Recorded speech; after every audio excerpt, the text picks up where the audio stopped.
They were a kind-hearted couple with big plans for the future. They were going to remodel the house that they had lived in, sell it, and move on. They were, I guess probably a good term would be urban pioneers. Until a clash with a new neighbor put an end to their dreams. Any little thing would set something off between them. There was no love lost there, but no one could have imagined it would go this far. But was it just a rivalry gone wrong? Or the beginning of something far more dangerous? This really is the unimaginable. You don't move into a home waiting to find a nightmare.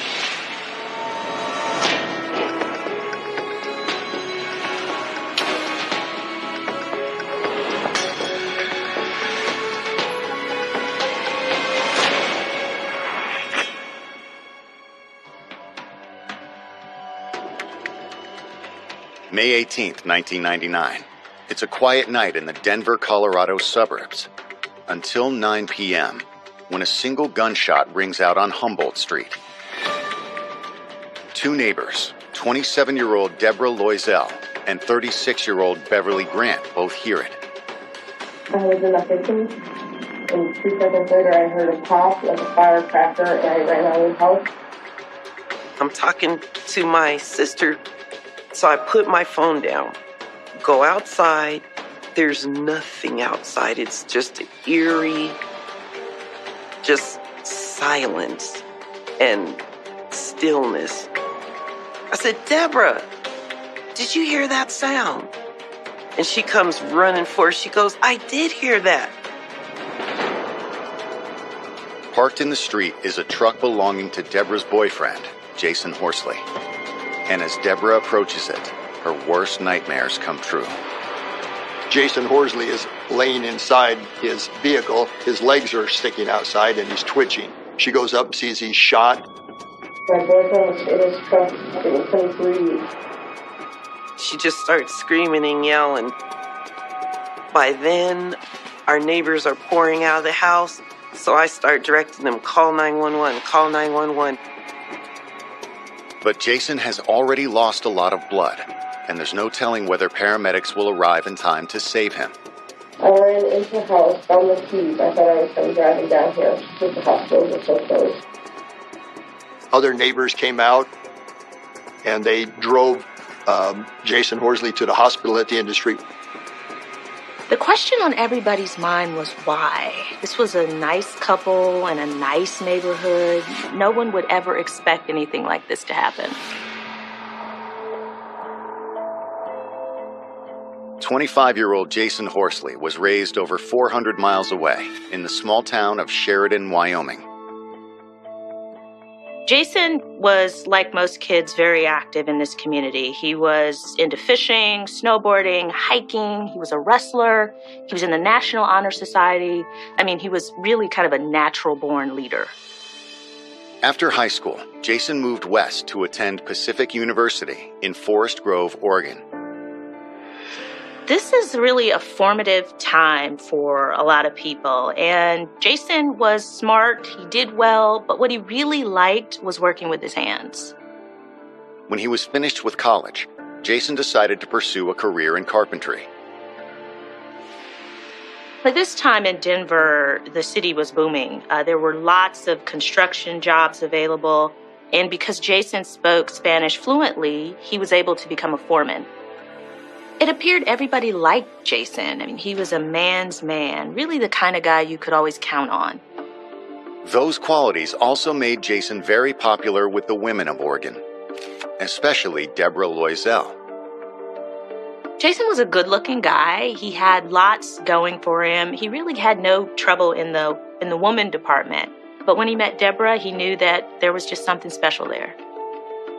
Jason and Deborah's relationship really kind of developed quickly. They both wanted to live in Colorado, so they loaded up their 2 dogs and moved to Denver. The young couple quickly settled on a house in the up-and-coming neighborhood of City Park West. The neighborhood that Jason and Deborah moved into was a segregated community back in the 40s and 50s, but at this point it had started to gentrify. Humboldt Street is still kind of in the early stages of gentrification, So the property values there are really low, and they were kind of able to get a house for pretty cheap. They were, I guess probably a good term would be urban pioneers. They were going to remodel the house that they had lived in, sell it, and move on and continue to do that in a neighborhood. Jason and Deborah quickly became friends with the other families in the area. Jason got his job in construction, and he was really popular in the neighborhood because if anything broke in your house or you needed help fixing something, he was always there to help. I did own 3 properties on that block. I lived in one of my houses, and I had 2 others rented out. Jason was the friendliest guy. When I'd have yard parties, they'd come over. So we shared a lot of good times together. But the good times wouldn't last forever. A little over 2 years later, Jason has been shot outside their house on Humboldt Street. And as Deborah rushes him to the hospital, Denver police are tasked with finding out who did it. The area that they moved into was a nice area, but it hadn't always been that way. The city of Denver encouraged development in that area because they were trying to build it up and they wanted to make it a nicer, safer community. In 1985, when I was a young detective, it was certainly a different neighborhood. A lot of gang members and crack cocaine was sold from the houses there. So the house that Jason and Deborah bought had been previously seized by a drug warrant. And so because they didn't know who shot Jason initially, they were wondering whether or not his shooting was somehow connected with the previous owner who'd lost that house. Coming up, investigators discover that not everyone loved Jason Horsley. She wouldn't stop. She was in my face. She looked like she was about to hit me.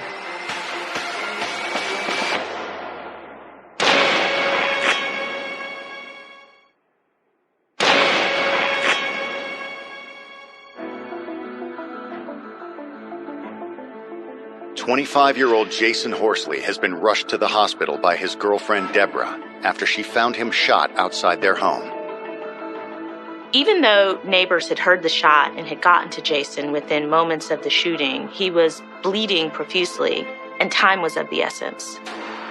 They took him to the emergency room, which is no more than 3 blocks from where the shooting happened. The ambulance entrance is you can see it from his house. Doctors work quickly to save Jason's life, but they are too late. He was pronounced dead at the hospital. Dr. Henry from our coroner's office believed that he was probably dead instantly. Bullet went through his back, went through his heart, and exited his body. Based on the personal and targeted nature of the crime, investigators rule out any connection to the home's previous owners and drug seizure. The forensics show that there was stippling on the skin, which is usually an indication that the individual was shot at a very close range. Stippling is just when you have on the skin, you'll have small marks and burns that are caused from the actual gunpowder from that round being discharged from the weapon. And because it's so close to the skin, the powder actually contacts the skin and causes this burning effect. Nothing seemed to have been stolen from Jason or his truck.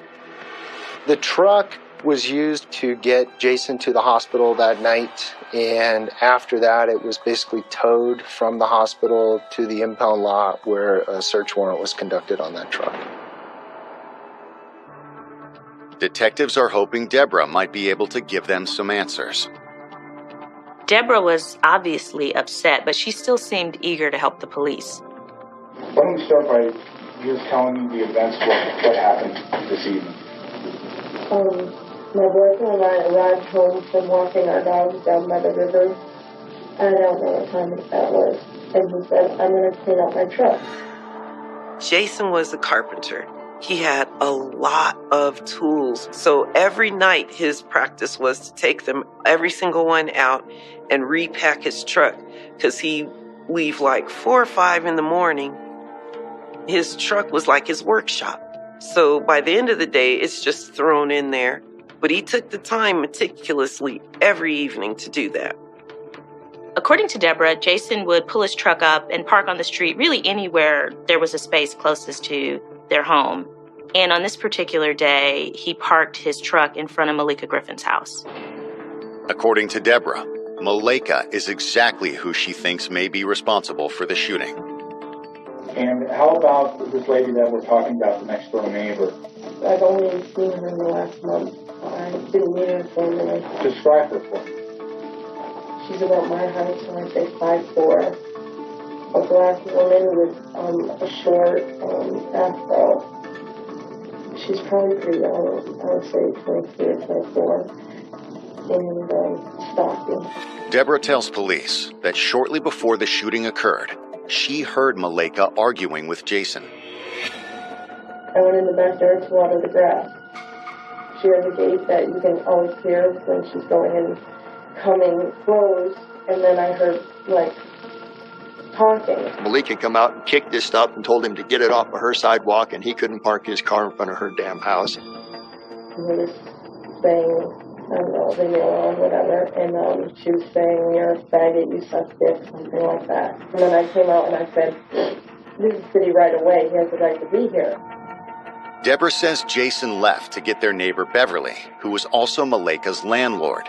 But Deborah and Malaika continued to argue.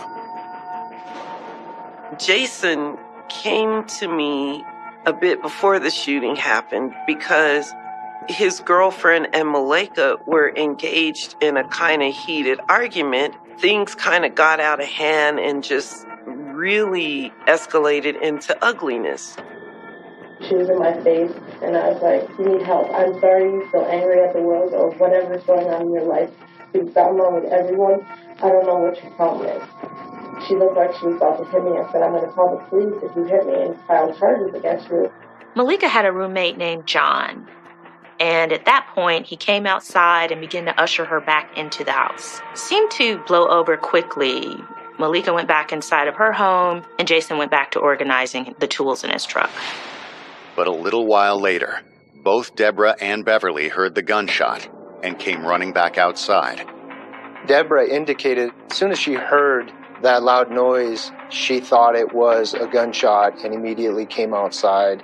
And unfortunately, what she thought was a gunshot turned out to be true. Now, when you went back outside, Jason was in the truck. Did he say anything to you? No, he couldn't speak to me. He just said... And then someone came out then? All the neighbors started. All the neighbors started. And I started screaming, she shot him, she shot him. So the police learned that Malaika and Jason and Deborah had this fight, and so they looked at her, but at the same time, it begged the question, why would you kill someone over parking in front of your house? It's incomprehensible that an argument over tools could lead to a murder. Deborah doesn't know whether Malaika owns a weapon, but she tells investigators that this isn't the first time they'd had problems with their new neighbor. Turns out that there's a history of bad blood between these two women, and it turns out that it's over Deborah's two dogs. But had an angry neighbor really resorted to murder? Coming up, a neighborhood argument quickly escalates out of control. Any little thing would set something off between them.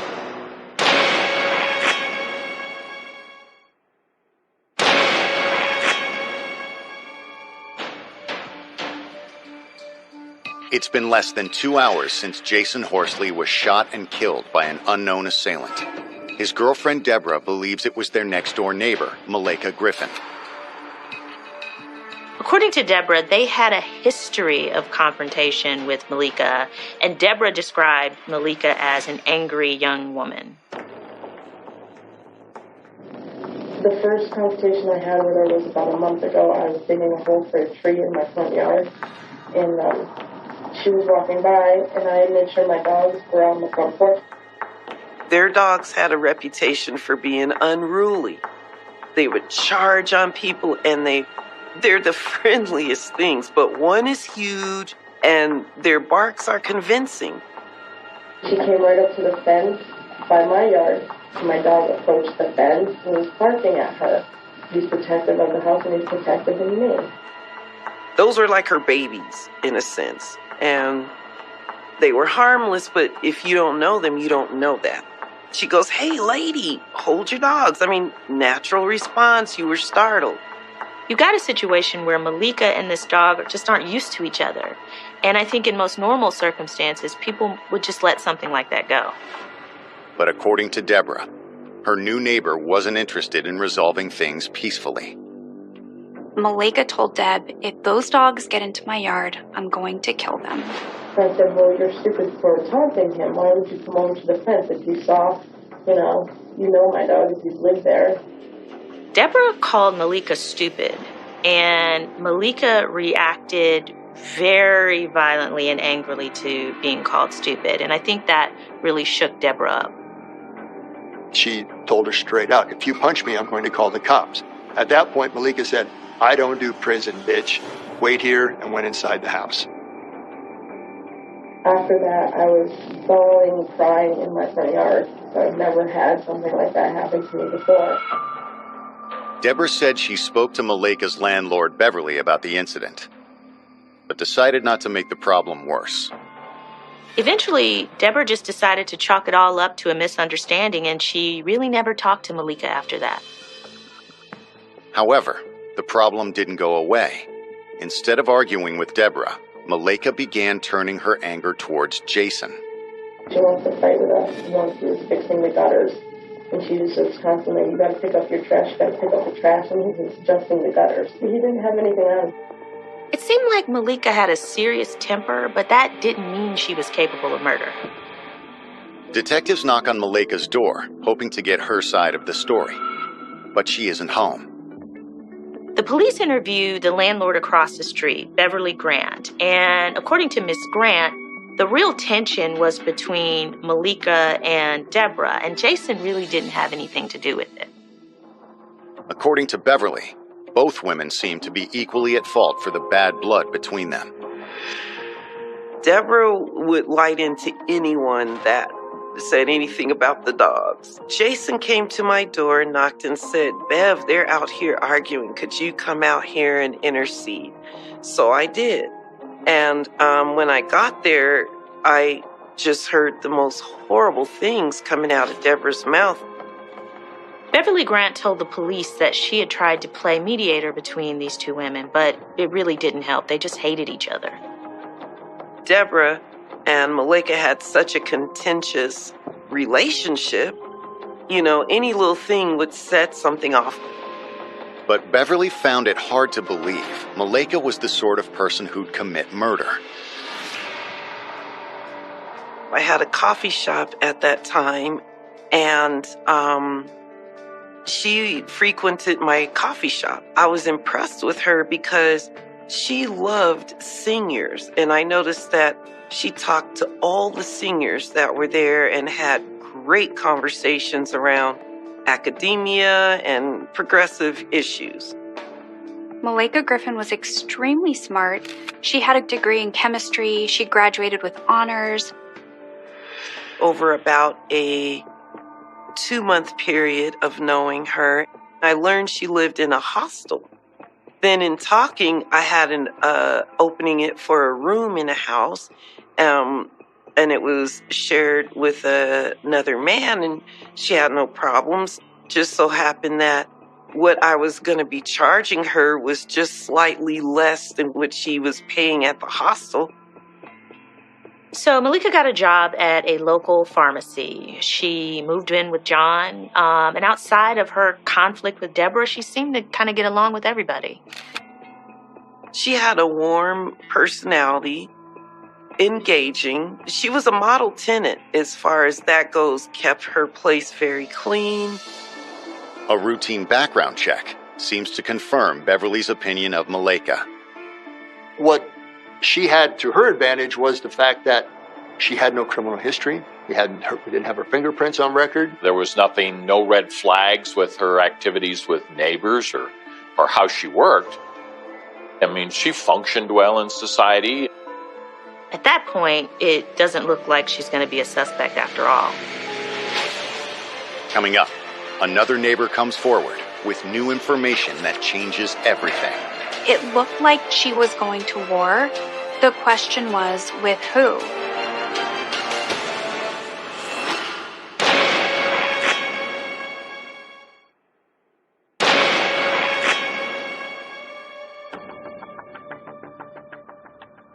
Denver police are investigating the murder of 25-year-old Jason Horsley. His girlfriend, Deborah, believes their neighbor, Malaika Griffin, is responsible. But detectives aren't sure the model tenant could be capable of homicide. Malaika's background was pretty average. She didn't have a criminal history. By all accounts, interviews of her family and friends growing up, she was a pretty normal girl, did well in school. Detectives canvass the neighborhood and they find a witness that says that they saw Malaika Griffin running down the street moments after the shooting. Detectives immediately return to Malaika's house to speak to her roommate. Police interview Malaika's roommate, John, and John told them that after the fight Malaika had with Deborah, she came in and she seemed fine. John said that she left while he was watching TV. She had on a red jacket, she had her backpack, and she seemed fine. Nothing seemed unusual about it. John agrees to let investigators search their home, and what they find is surprising. Inside her room was a small single bed, a dresser, and then a small closet. The only thing she had in her closet was no clothes, was a 9mm caliber high-point rifle, fully loaded. The carbine rifle was also equipped with a high-capacity magazine that was loaded with hollow point bullets. This is similar to the weapon that was used in the Columbine massacre that had happened just a month prior. So this is huge. But that's not all they discover. Inside her dresser drawer were 2 hand grenades, and the fuse packs were intact, so we backed out of there and called the bomb squad. It looked like Malaika was going to war. The question was, with who? Her roommate had no idea that she had hand grenades or a gun in her closet in there. While specialists secure the dangerous arsenal, detectives speak to another neighbor named Gabriel Pierce. He claims Malaika asked him for help moments after the shooting. Malaika was his aunt's friend. She pounded on the back door, was breathing heavy, and said that she was in trouble. She needed to get rid of this.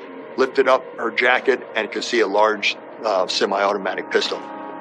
She said, "I just killed somebody. Help me get out of here." And when he refused, she fled.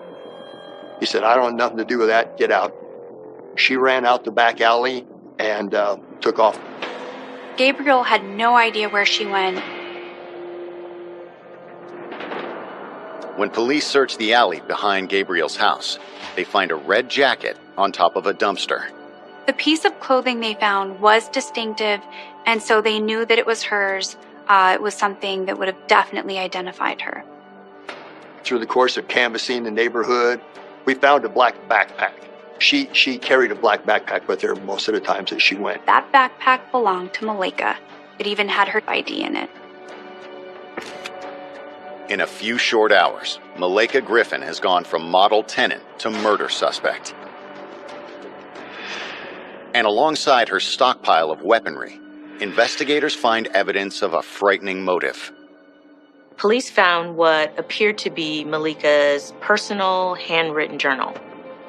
You could only describe this journal as extremely disturbing, and it really offered readers a glimpse of the real Malaika and who she was on the inside. Because on the outside, you would have never seen any of this. Her journal pages were filled with rage, with hate, and with extreme emotional distress. Not only did we find some material that certainly is suggestive of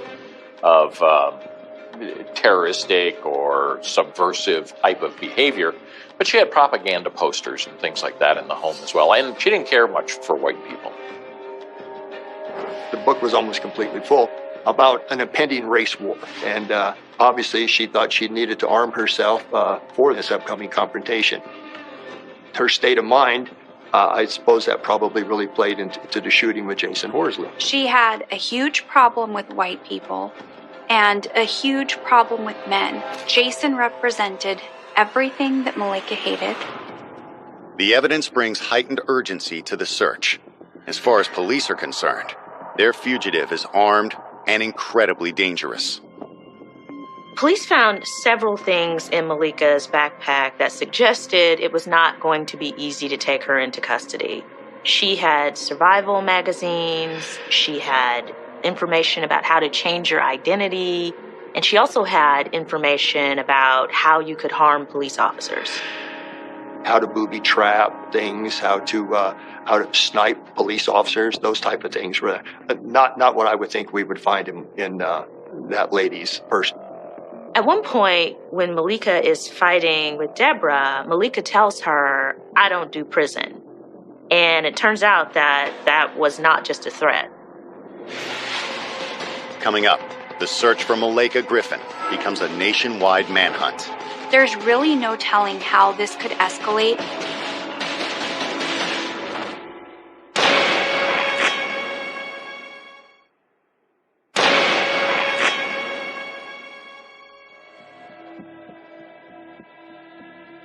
Just 3 hours after Jason Horsley was murdered outside his Colorado home, investigators have a suspect, 28-year-old Malika Griffin. But so far, they've been unable to locate the volatile fugitive. Police need to do everything they can to apprehend her immediately. She presents a danger to everybody she encounters. She's going to be desperate. She could hurt somebody again. Authorities' concern for public safety increases when they learn that Malika threatened another friend into helping her disappear. She'd continued westbound on 23rd down to the 800 block where she knocked on another acquaintance's door, and that turned out to be Monique Thomas. Well, why don't you go ahead and start into the beginning and just tell me what happened? Okay, basically, she came banging on my door. I looked out the window and said, "Hey," went down the stairs, opened the door. When I opened the door, I smelled alcohol on her breath, but she was real nervous. She was like, I was like, "What's wrong?" I let her in. And she like, "I need to use your car." I'm like, "You need to use my car?" "Well, you can't use my car, but I'll take you where you need to go." When Monique refused to help Malika, she confronted Monique with a gun. Malika pointed at her and said, "Give me the keys." Monique had her young son in the house. I believe he was 3 or 4 at the time. She certainly didn't want the boy to be involved in any kind of shooting, so she did give her the car keys. It was serious. And she said, "I don't want to do this. And don't scream, don't call the police." And she unplugged the phone line. Kept looking at her, and she just had that blank stare. And I'm worried, I just couldn't believe it. Monique tells police that she doesn't know where Malika was going, but she was able to tell them that Malika was driving an older model burgundy sedan. Investigators immediately put out an alert on the vehicle. We boloed the information to the metro area. I even went so far as to have our dispatchers contact the state of Nebraska, Kansas, and I think even Illinois, because we had no idea where she was. She could be headed anywhere. It's nighttime, so they really need to broaden their scope at this point and bring in more resources. And this becomes a really critical point in the investigation. The next morning, a forensics team begins processing Jason's vehicle for evidence. I actually found the slug inside his truck and the spent shell. So she had to reach like that for the slide to eject, and the 9mm round, the casing, go inside the truck. The slug went through his body and lodged inside the truck, where we were able to recover it. Interviews after the crime were committed by one of the witnesses indicated that this was a handgun that had a laser sight on it, and the ballistics from the shooting showed that it was a 9mm handgun. However, days pass before investigators get another lead. We had Malika's description, the fact that she was armed with a large caliber 9mm pistol, laser sighted, so we wanted everybody to be aware. I thought she'd probably be stopped before she got out of Colorado. Turned out 3 days later, we were notified by a person in Iowa City, Iowa, that the car was there and the car had died. Unfortunately, Malika already disappeared again. A few days after that, police receive word from Malika's mother that she's in Chicago. But once again, Malika seems to be one step ahead of them. By the time they got there, she'd vanished without a trace. That was pretty much her last known whereabouts. And so police began to speculate, where could she have gone? And it really was anybody's guess. At that point, they came to the FBI and requested our assistance. The FBI went to a federal judge and obtained an unlawful flight to avoid prosecution warrant, which we call a UFAP. That UFAP warrant allows the FBI to utilize all of our people and our technology in the hunt for somebody that's gone on the run. And that's huge, because now this means that Malaika's on everybody's radar. However, even with multiple law enforcement agencies looking for her, Malaika continues to evade capture. After several months, authorities finally turned to the media for help.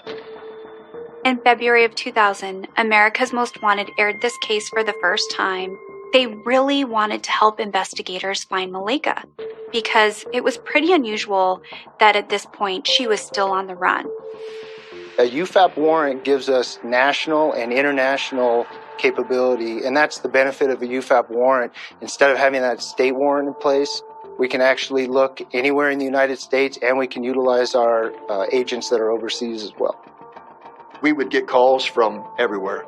China, Mexico. I thought maybe she might have made it to Mexico. Someone said that she was taking Spanish classes. Again, very intelligent. If she could speak Spanish, Mexico, Central America, even South America might work for her. As the months turn into years, investigators begin to lose hope of ever finding Malaika, until they finally get the break they've been looking for. In June of 2005, America's Most Wanted aired the story for the 9th time. And once again, tips flooded the hotline. But this time, there was a special tip. I received a telephone call from a previous supervisor. I had worked in the San Diego division, and I knew the individual that was calling me. He said that their division had received a really good tip for Malaika. And normally when we get tips, I'm not too confident that it's going to pan out. However, I knew this individual, and he felt like it was a credible lead. So that night began the process. We confirmed that the UFAP was still in place, and they started doing their investigation in San Diego. Someone called to say that they recognized the woman on their television screen and that she matched the description of a coworker, someone who just so happened to be working at a biotech company. She was going by the name Lake Griffin. Coming up, investigators finally catch up with their suspect. And this time, they're not taking any chances. A tactical unit wearing bulletproof vests were the first to go in.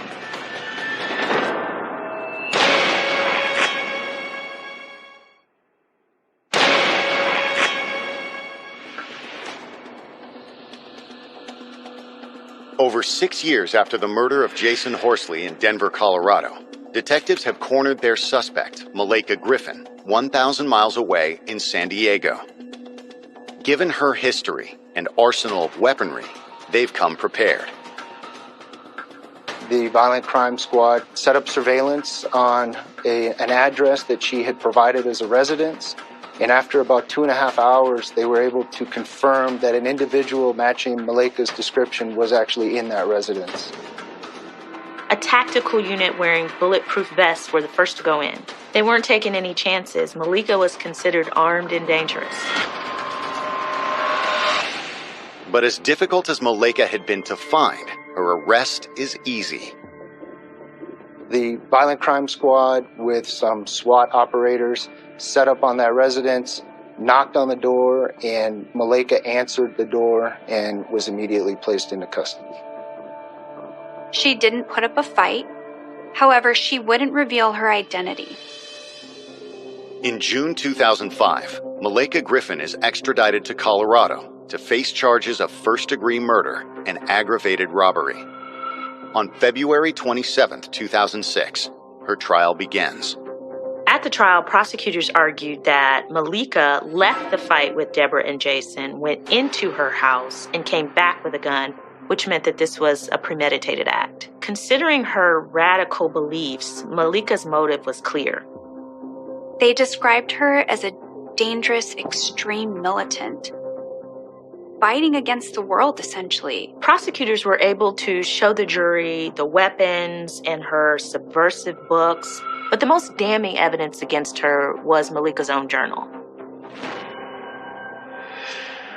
Prosecutors argue that even though Malika didn't know Jason Horsley, he represented everything she hated most. This was a white couple moving into a predominantly African American neighborhood, and you could look at this as gentrification at its worst. He was disturbing the place that she called home. In her journal, she's describing a guy just like him as an oppressor.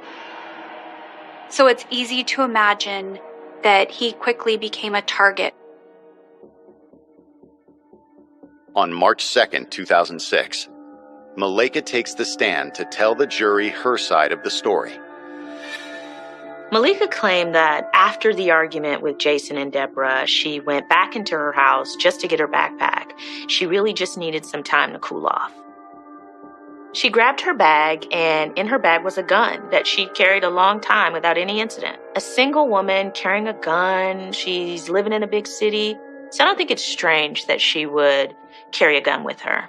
After her fight with Deborah, Malika saw Jason go back to his truck, and she claimed that she thought he was going to get a weapon.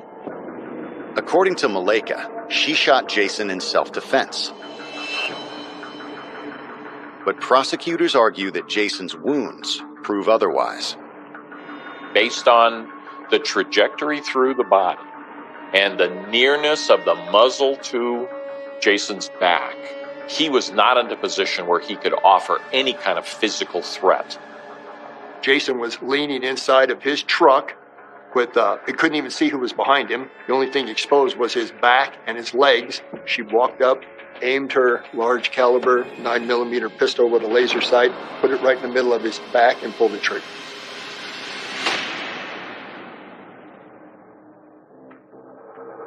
When confronted with her journal, Malika tries to pass it off as a work of fiction.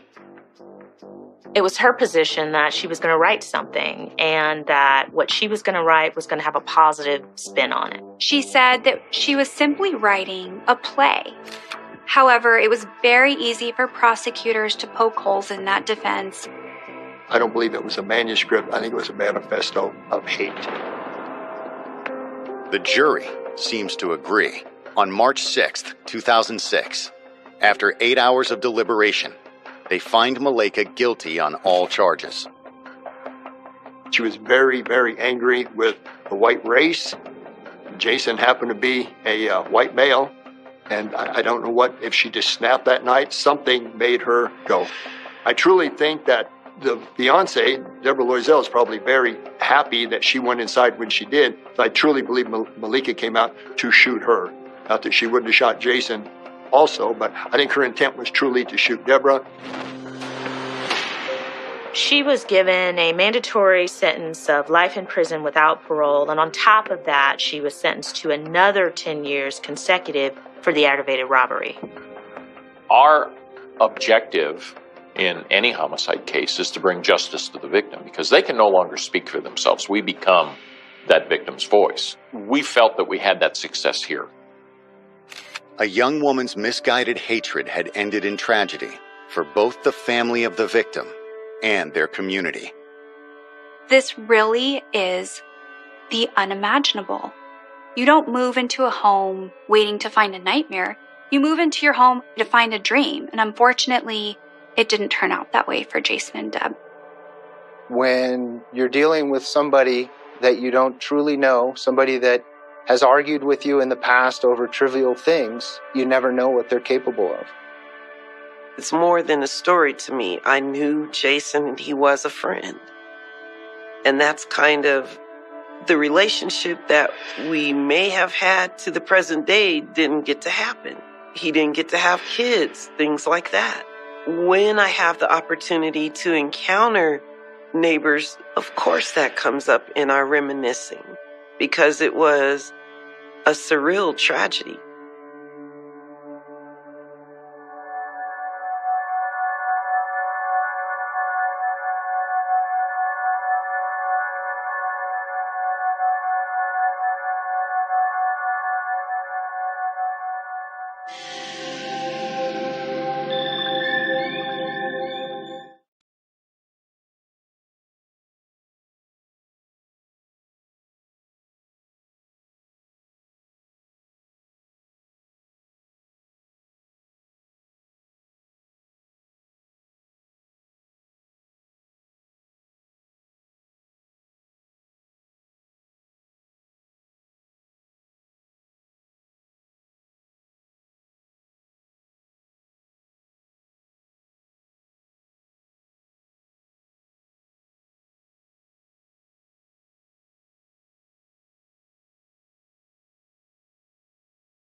They were two overprotective mothers who'd do anything for their children.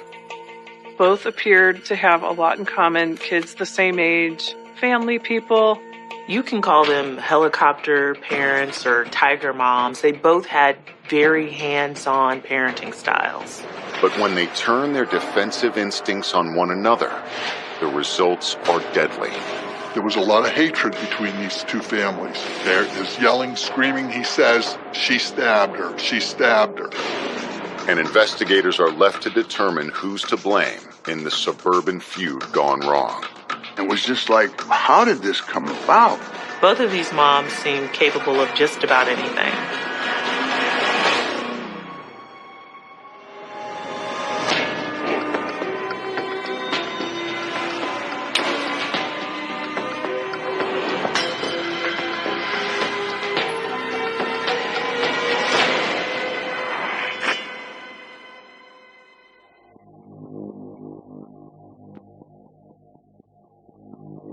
Wednesday, April 27th, 2005. School has just let out in the Cleveland, Ohio suburb of Euclid when police receive a call about a domestic disturbance in progress. I was in my office, and we monitor all the calls through a scanner.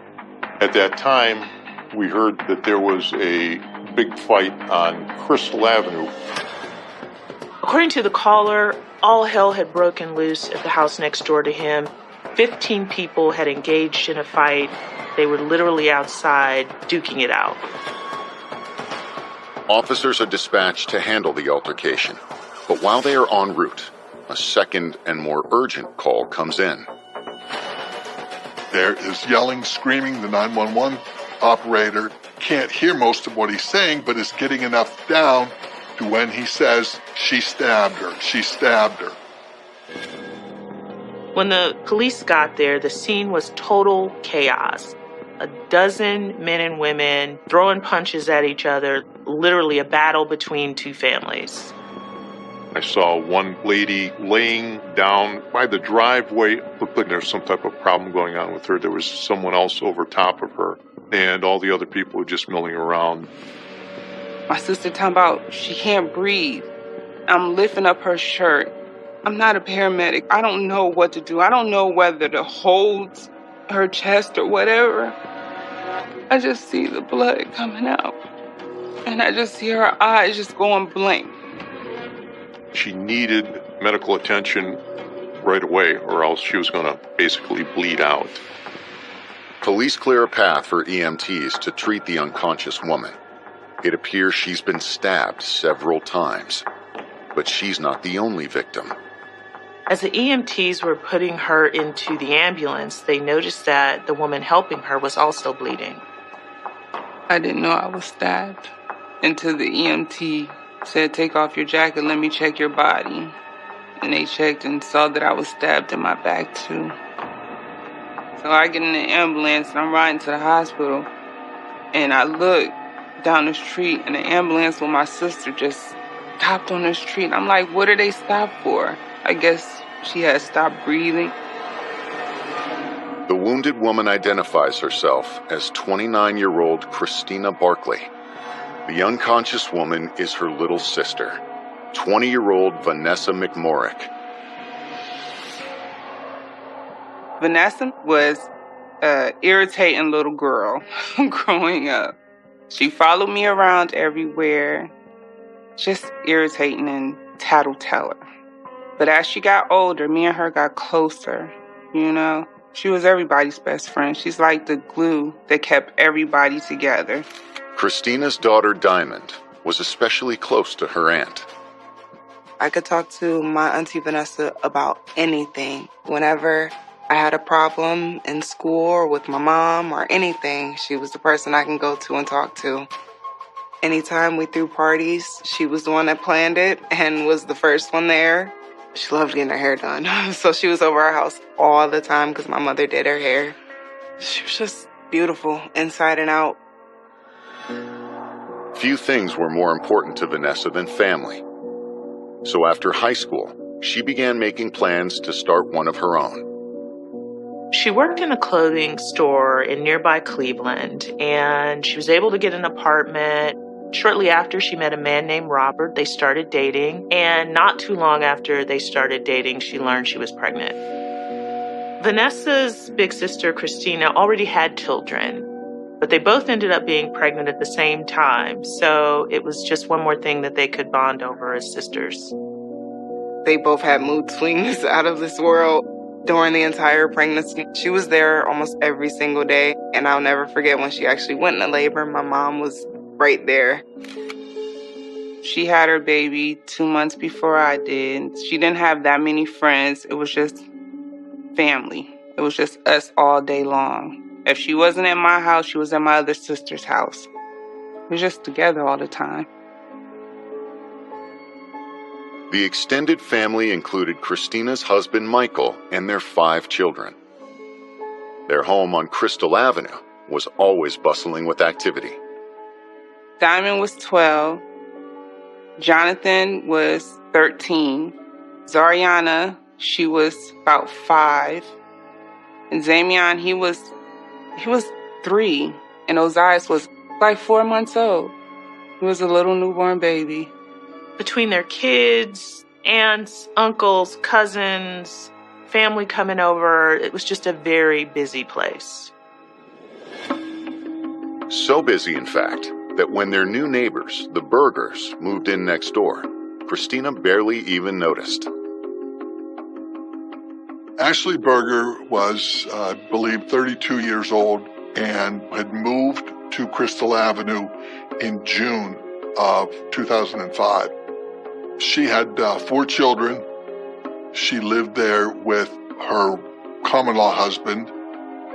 I knew of them. I knew it was a mom. I knew it was a guy that lived with her, and I knew she had beautiful kids. I was in my own little world with my own little family. I didn't need no new friends. Both families seemed content to live their lives in peace. But just a year later, their neighborhood would become a battleground. While Christina and Vanessa are rushed to the hospital, police try to defuse the situation between the two families. Crystal Avenue is a really decent area to raise a family. It's kind of a bedroom community. These are 2 suburban families that have gotten into this fight. I mean, these aren't gang members. Coming up, investigators learn the history between the 2 families and discover how young love sparked a dangerous feud. Yeah, he had a little crush on me, and I kind of, told him off.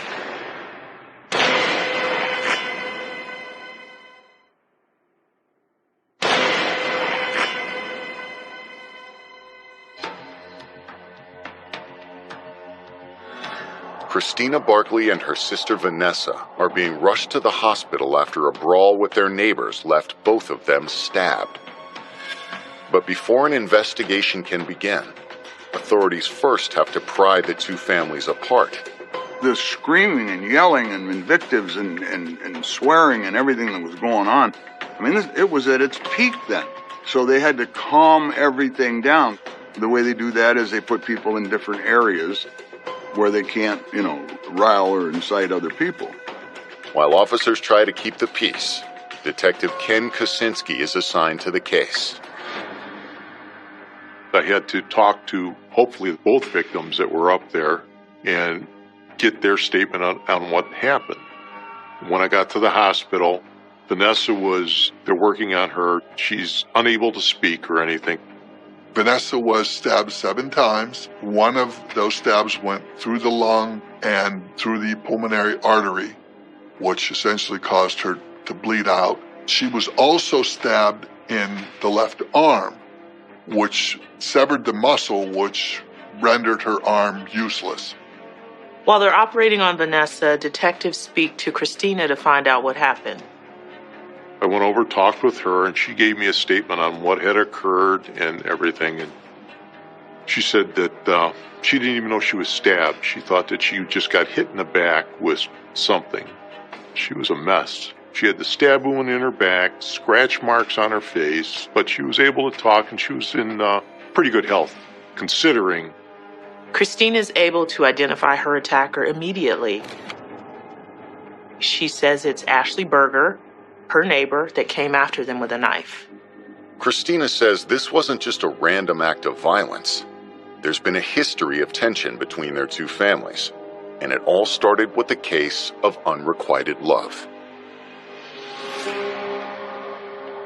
Christina had a daughter named Diamond, and Ashley had a son named Deontay who was about the same age. So our kids went to the same school. They was in Euclid Middle School. They 12 or 13, but this was a big kid. He didn't look his age. Neither did his cousin. Neither one of them looked their age. Meanwhile, I got two little skinny kids, that was way smaller than him. According to Christina, the trouble began when Ashley's teenage son Deontay made it clear he wanted Christina's daughter Diamond to go out with him. We were in the same grade. I guess, he had a little crush on me, and I didn't like boys, so of course I kind of, told him off. Like, I don't want that, I'm not ready for that. She's 12. She ain't about to date nobody. So he can crush all he want, but it's not going to happen. So after she turned him down, this is when everything started happening. So, of course, then he got upset and didn't want to play with us anymore and stuff like that. Next thing we know, he started picking on us. He would bully Jonathan, my son, and Diamond, my daughter. Every day, coming home from school, going to school, he would just do really horrible stuff to my kids. This one day we were at the bus stop waiting for the bus, and he took a snowball, it wasn't even a snowball, it was more like ice, and he threw it at my face. Christina tells police that's when she finally decided to confront Ashley Berger about her son. I go knock on her door, and I try to talk to her. It wasn't a good conversation. I can't even recall what she said, but it wasn't good. The boy's mother just did not believe that he was capable of that. Since Ashley refused to do anything, Christina took matters into her own hands. My mom did go to the school and talk to the teachers. She actually tried to get us both out of the school and go to a different school. They wouldn't do it. I talked to the principal. All he can say is keep them away from each other. They ride the same bus. So there was no way of keeping these kids away from each other, especially if we lived next door. With the school declining to intervene, the bad blood between the families continued to grow. There was an incident back in February of 2005. Ashley punched Christina in the face. Her son came home one day from school and told his mother that my kids was bullying him. She came over, and I couldn't talk to her at that moment because I was with the baby. I said, well, hold on, I'll come over to your house in a minute. So I go over into her house. She didn't answer the door. So I see her significant other walking down the street. So Christina goes over and starts to talk to Ashley's boyfriend about the problems. Ashley did not like that one bit. She came out and said, get away from my man. Why are you talking to my man? You want him or something? And then hit me in my face with my 2-year-old in my hand. Yes, she did. My 2-year-old fell to the concrete and hit his head on the ground. I'm sorry, world, but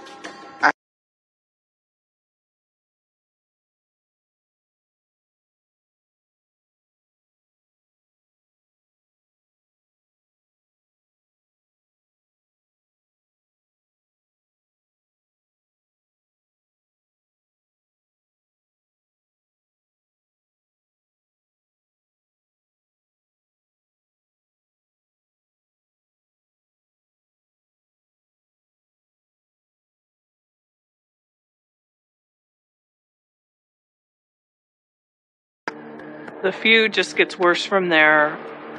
More incidents, more bullying. Christina said that Ashley's family would yell at them every time they were outside.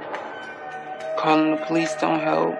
Going to the school didn't help. Talking to that parent didn't help. My plan was that summer. I was gonna move. I was out of there. And Nessa was moving with me. We was about to get a house together. Coming up, the neighborhood feud once again erupts into violence. All I remember is my mom and my aunt were kind of like being pulled by the hair, and I'm literally just standing there crying.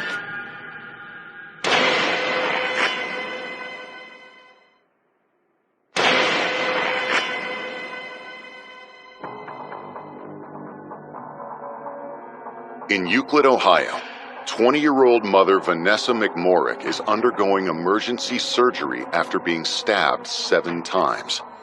Meanwhile, her sister Christina is giving a statement to police. When I spoke to Christina, I expected the worst. I expected screaming, crying, unable to speak.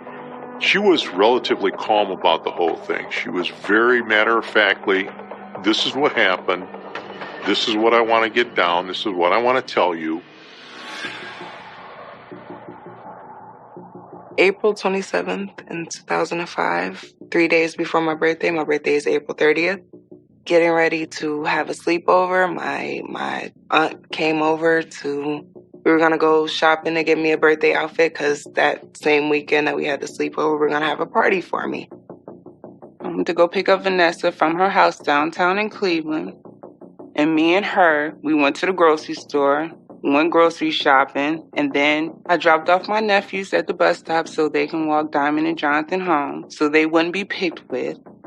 She warned them to go straight home and to not start anything with Ashley's son. But when they got back, Ashley and her family were looking to start a fight. As we pulling up into the driveway, we just see her and 3 carloads of people. And these people just got out the car. And then as we're walking out the car and her boyfriend's on the porch, he jumps over his porch and get in my sister's face. He just saying everything but the right words to her. He is really cussing my little sister out.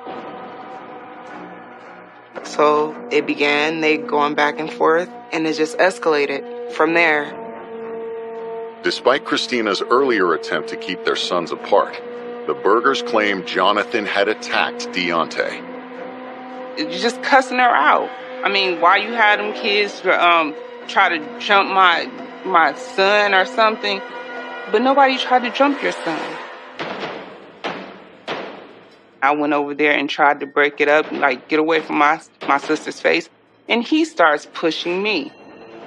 The other house started emptying out, and then you had all these people all over the front lawn, wrestling, fighting, hitting, biting, whatever they were doing. All I remember is my mom and my aunt were kind of being pulled by the hair, and I'm literally just standing there crying. I don't know what to do, and they're just all fighting. Christina says that's when it must have happened. I don't even know when or where my sister got stabbed. I can't even recall when I got stabbed. All I know is at the end of it, Ashley Berger done stabbed my sister. I'm like, she got a knife. And it's 20 people piled around me. Christina said that Ashley ran back inside, but the fight kept on going. She had no idea how badly Vanessa was hurt. I see my sister laying on the ground. I see my husband, he's on the phone calling 911. Meanwhile, the kids are in the house. Her son is there. Her 1-year-old son is there. You just hear kids just crying and crying from our side. And my sister's just laying on the ground. She's getting heavy in my arms. I couldn't hold her no more. With Vanessa still in surgery, detectives returned to Crystal Avenue hoping to verify Christina's story. Christina was certain that Ashley was the one who stabbed them, but her memory of the events was not entirely clear. She even says that she had the knife at one point, so at that point they don't know anything for sure. By the time detectives had gotten to the scene, the officers had calmed everyone down. That was a huge task. There were at least 15 people involved in a knockdown, drag-out fight. Inside, investigators find their suspect, Ashley Berger. We didn't know for sure if it was her, but we had a real good idea that it was because everyone was pointing at her. The whole opposite clan was pointing at her as the person that did the stabbing. James Bruning was one of the officers that responded to the scene. He went in there, asked where Ashley was, and people in the house said that she's in the kitchen. So he went in the kitchen area, confronted Ashley there, saw a knife in the sink where she was standing at. He asked her, that's the knife that she used to stab this person? She goes, I don't know. So unfortunately, Ashley didn't elaborate, and all they could do was take her into custody. We took photos of the inside of the house, where we found the knife at. We took it, bagged it, and then we were going to send it to Bureau of Criminal Investigation out in Richfield, Ohio. They do some follow-up investigations. They do testing on forensics and stuff like that. We would want somebody to test it that has better equipment than we have. It will take several days for the test results to come back. And in the meantime, police are finding it difficult to get a clear picture of what happened from the other participants. Basically, it was conflicting statements as to what happened, who was involved, who got stabbed, who was doing the stabbing, and everything like that. So at that point in time, we decided, all right, we're going to make everyone fill out a statement form, take everybody into the police station. Coming up, investigators discover there's more to the story than what they've been told so far. From the Berger's perspective, it was Christina and her family that was the problem. There were 34 reported incidents.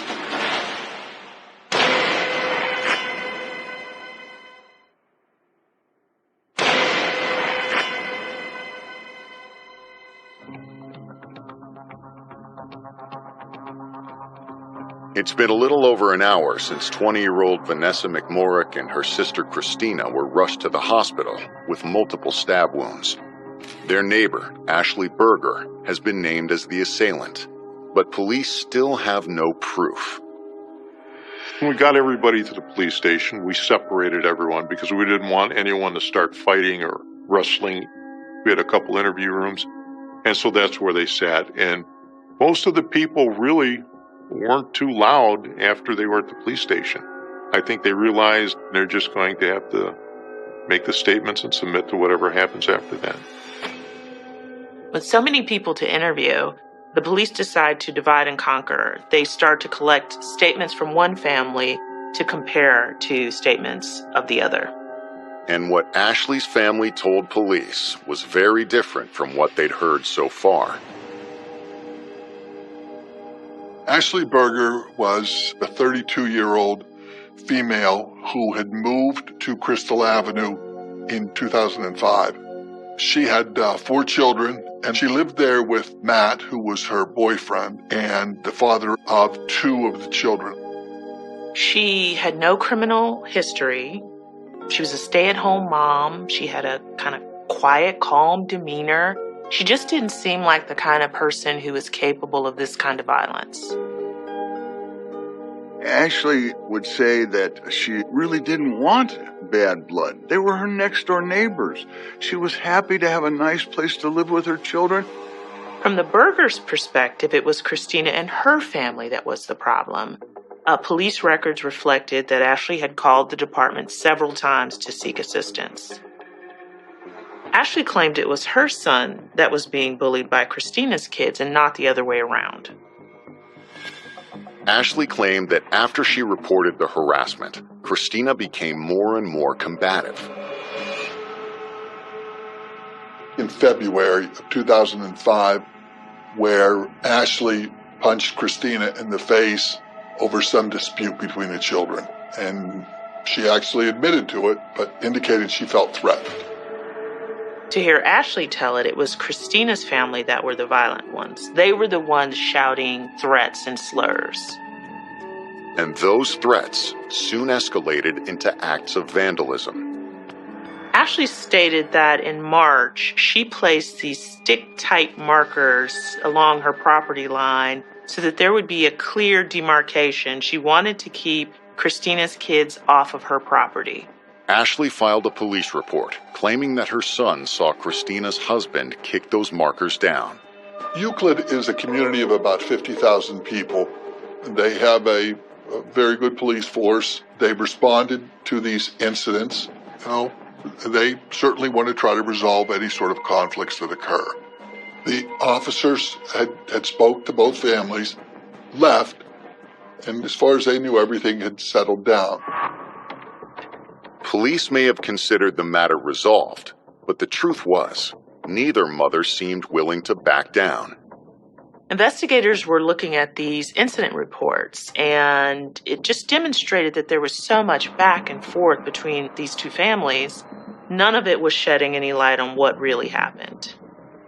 What these reports did tell them was that both of these mothers were extremely overprotective of their children, and they would be willing to do just about anything. Ashley's family tells detectives things got so bad, she even tried to get a restraining order against Christina's family. The indication was that the prosecutor would be in contact and they were going to try to mediate this or try to work with them to try to resolve these sort of conflicts that were going on. For whatever reason, they didn't seem to want to compromise. Each stood their ground, and that's the way it was going to be. The only thing both families seem to agree on is what caused the fight. But investigators still don't have a clear account of what happened. And the one person who might be able to tell them isn't talking. The only two people who were involved in the fight that hadn't given statements yet were Vanessa and Ashley. Since they had Ashley in custody, they decided to make another run at her. But before they could do that, they got some bad news. And I received the call that Vanessa had passed. She had bled out. Once they was done stitching me up, the doctor came in and told me there was nothing he can do. She passed away. I couldn't even see her body. I just had to leave the hospital. This meant that there was no longer an assault charge, and Ashley was potentially looking at a first-degree murder charge. Both families are immediately informed of Vanessa's death. We lived right down the street from the police station, like right down the street. And I'll never forget it. When she came home, me and my mom sat on the stairs and we just talked. She said my aunt had passed away, and we all just broke down. And it's never been the same since. The other family was kind of taken back, basically. I think they were a little shocked at the whole thing, too. I don't think they expected what happened to happen. But Ashley Berger has the most surprising reaction of all. When they told her at the Euclid Police Department that Vanessa had succumbed to her wounds, she blurted out, "I didn't mean to do it." She goes, "Oh my God, I didn't mean to kill her." It's the first time that she said anything to them since they picked her up. Whether she meant it or not, it amounts to an admission of guilt, so they arrest her. We had her processed through the jail, photographs, fingerprints, and all that. Coming up, Ashley drops another bombshell. She was 5 months pregnant at the time.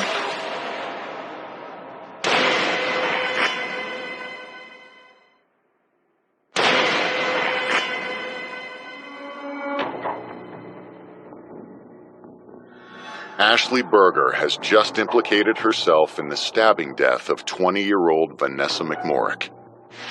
And Euclid police already have statements from the victim's family confirming Ashley was the one who did it. I spoke with a few people from the Berger side.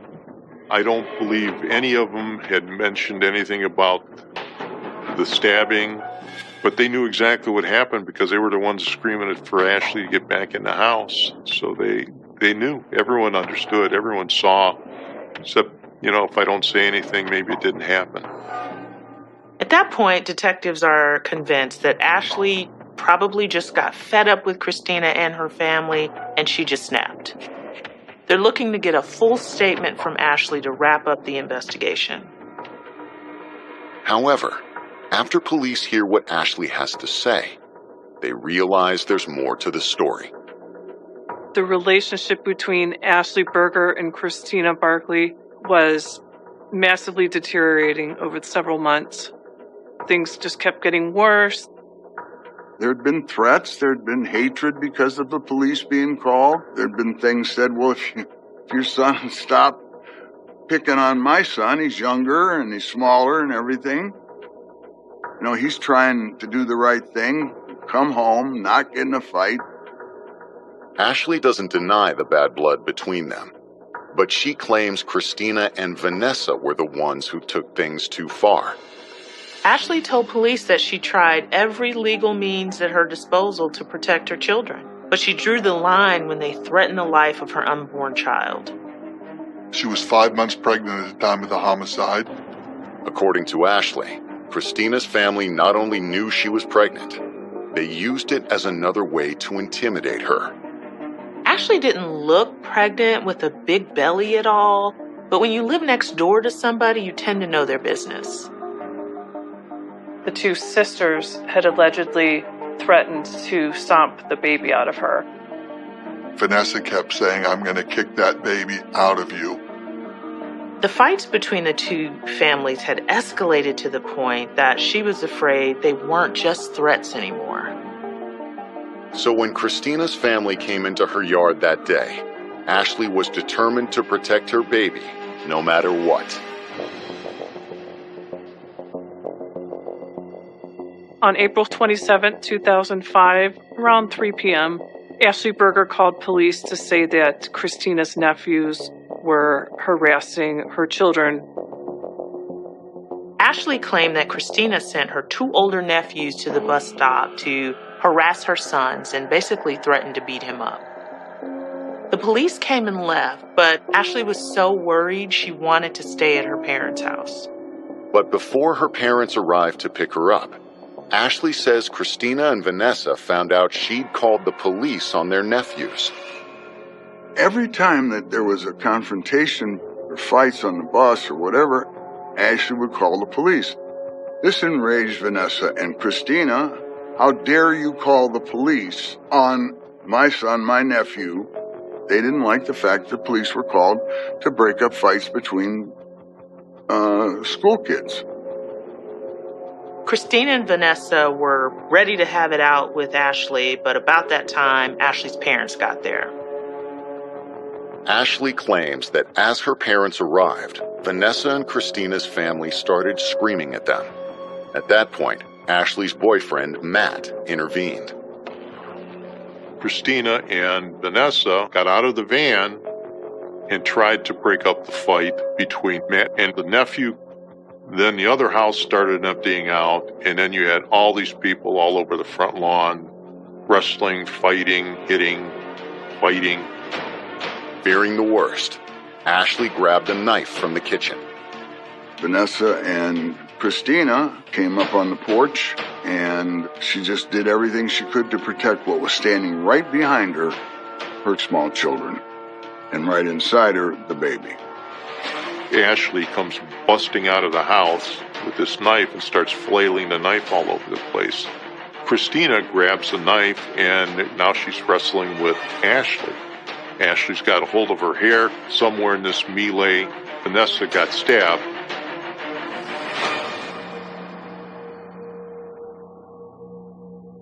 If what Ashley says is true, she was acting in self-defense.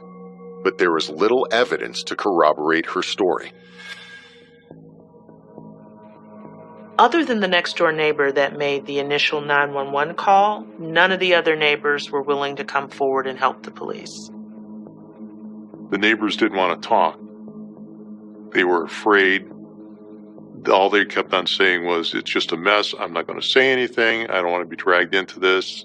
And that was basically that, or they wouldn't return the calls. You'd leave your card, make a phone call to them, nothing. And it was just, that was it.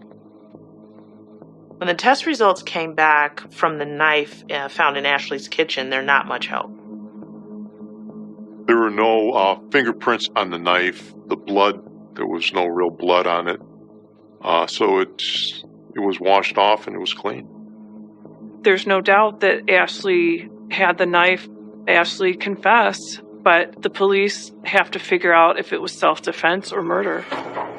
The strengths were the admission, the finding of the knife immediately afterwards with blood in the sink, the admission I didn't mean to do it when Ashley found out that Vanessa had died. Probably the weaker part is dealing with statements. Everybody had a different story. Each family sort of had their own take on what occurred and what didn't occur. So really we looked at the evidence. That pool of blood in front of the living room window was very telling. We had enough at that point in time to charge her. There was no more investigation needed. There was nothing else to do. Prosecutors decide to take the case to a grand jury. What the state did when they took it to the grand jury, they knew that they had a tough case, and so they had an indictment for voluntary manslaughter and one for involuntary manslaughter. The defense certainly cross-examined the witnesses for the state cross-examines the witnesses for the defense, and the jury listens to it and makes a determination of credibility. The grand jury ultimately agrees with the prosecution's case against Ashley Berger. On June 2nd, 2005, they bring indictments for murder and 4 counts of felonious assault. Ultimately, they decided there was enough evidence to support the charges, so it got scheduled to go to trial. Coming up, the two families face off for the last time in court. A woman shouted, "In court, I'm gonna kill Ashley's baby."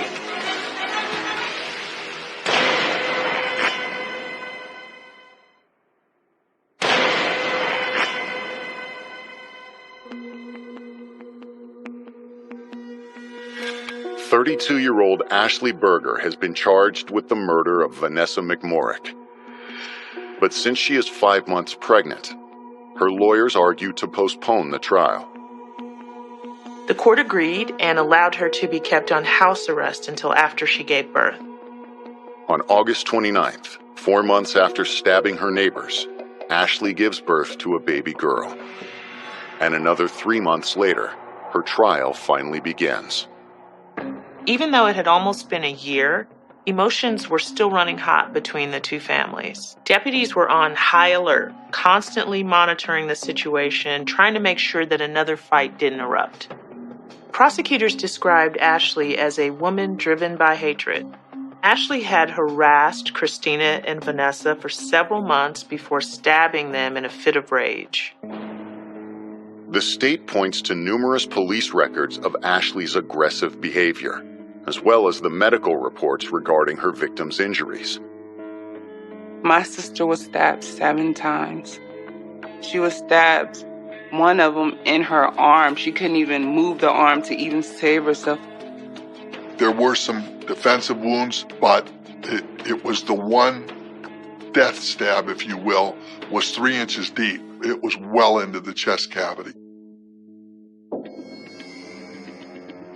Prosecutors also show the jury photos of the large pool of blood found just outside Ashley's front window. Ashley was inside when the fight began, but Vanessa was stabbed outside. That meant Ashley made a conscious choice to fight these two women. I don't think that there was any question about it being self-defense. Ashley was in the house. How could she claim self-defense when she was removed from everything? She came out of the house with the knife, with the intent to hurt somebody with it.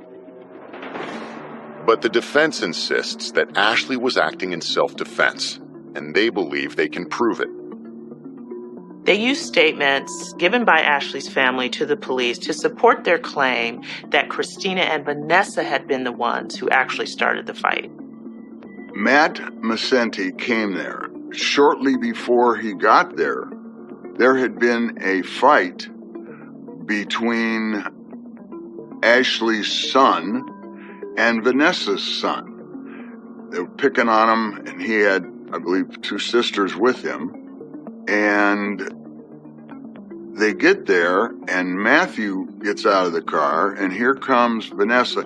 Now, mind you, nothing happens on the property of Christina, not one thing. Everything is on the property of Ashley. Testimony about Christina and Vanessa's threats to kick the baby out of Ashley were vital to the defense's case. It demonstrated that Ashley had reason to fear for her life and the life of her unborn child. Ashley's attorneys asked the jury to see her not as a murderer, but as a mother, desperate to protect her child. Ashley claimed she ran in the house to get a kitchen knife just to scare the other group of people, and things got out of hand. The intent to stab and kill, I think it was more of an intent to frighten away and leave me and my kids alone and cut this out. On November 21st, 2005, after 3 days of deliberations, the jury returns with its verdict. They don't believe Ashley was acting in self-defense. There were no other weapons around. I mean, everyone was throwing punches. Why would she stab Christina in the back as she's walking away? I mean, that's not self-defense. It just isn't. However, the jury doesn't believe she committed murder either. They were pretty undecided about who was telling the truth. And in the end, it was a mixed verdict. Ashley was convicted of the manslaughter and assault charges, but she was acquitted of the more serious charges of murder. Heat of passion. That was the verdict. 5 years. That's all she got. 5 years for killing somebody that is not here no more. I do believe that justice was served. I would have liked to have seen more time, but, there's a saying that justice is blind. Everyone has a different perspective. A bitter feud between 2 mothers devoted to their children had ultimately resulted in tragedy for both families. I lost one of my favorite people in the world, and sometimes I feel like it's my fault just because, like I said, it started from children arguments and things like that, and I think about it all the time. This was just made no sense. In capital letters, made no sense. It started out between 2 young boys, one picking on the other, and 20 minutes later, you have someone dead. 人我操！哎，真不我说这不是一个级别的，那个，哎，这200不算贵，比北京那便宜。哎，我跟北京跳那个，就刚才你们看那视频，那是一个小湖，你知道吧？那个小湖，你给人感觉吧，反正也挺吓人。我操，这他妈面对整个大海，从他妈那往下跳，远处，哎呦，我操，那制空感，妈吓死个人呀！吓死个人呀！这主观体验是什么？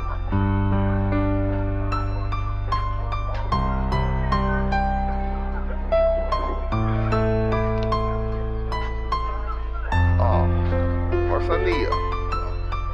哦，这是玩3D 的。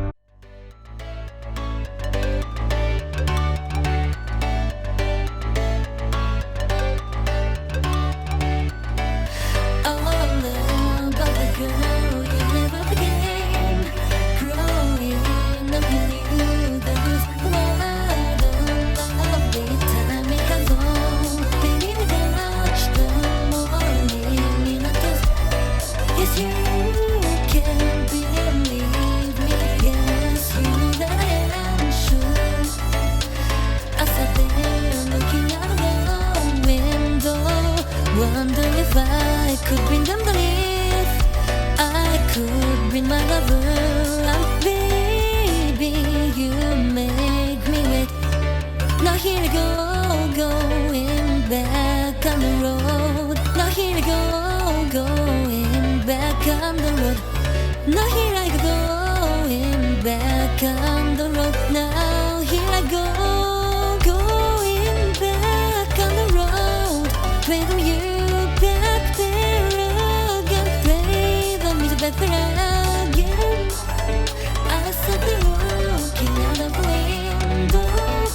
Wonder if I could bring them down. If I could bring my love now, baby, you make.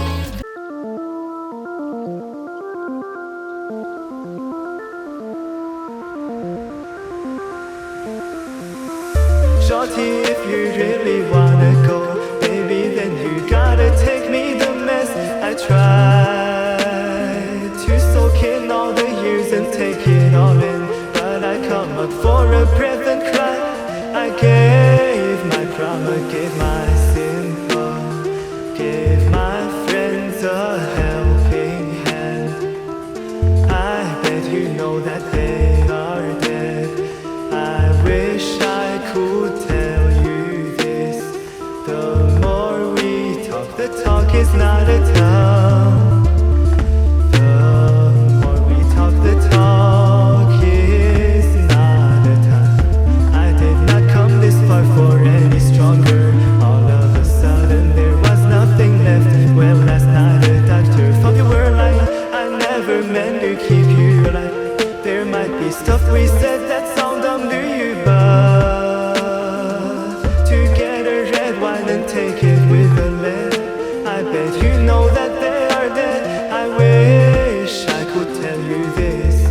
The more we talk, the talk is not a tongue. The more we talk, the talk is not